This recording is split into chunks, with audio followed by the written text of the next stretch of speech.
and welcome to Epiphytic Cacti. Let's take a look at the Epiphyllum hybrid, Wild Honey. It is currently November 22nd here in lovely Minnesota. There is snow on the ground outside, and that would make this an off-season bloomer. According to the Epiphyllum Society of America Registry, Wild Honey was hybridized by Wressey Cocke and registered by Ethel M. Hurst of Hurst Nursery in 1978. The description reads, pale golden orange to tan inner and outer petals, trumpet form. The flower size is small, and the seed parent or mother was Lawrence, and the pollen parent or father was the species Disocactus macranthus, which explains why this is an off-season bloomer.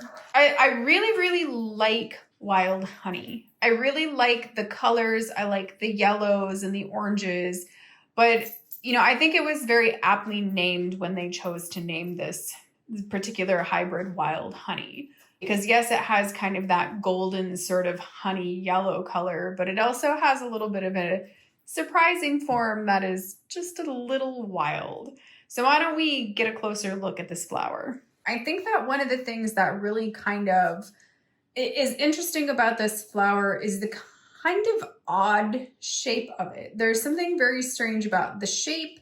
And then when you actually look at the stamen, you can see that, for lack of a better word of calling these, I would call them lazy stamen.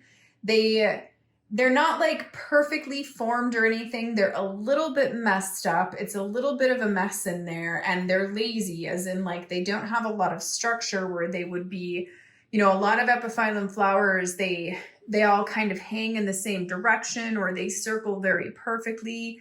These are just kind of haphazardly displayed everywhere. And in some cases, they're actually a little bit crimped or frazzled. You can see that in some places, the edges of the petals, they have like a little bit of wave, but again, it's very inconsistent. So it lends to that kind of odd, wild appearance of the flower. There we go. And in a little bit of a side view, you can see that as the petals move backwards on this hybrid, they actually become a more intense yellow into a more intense kind of orangish yellow into something that is a little bit more reddish as they get way back here like this.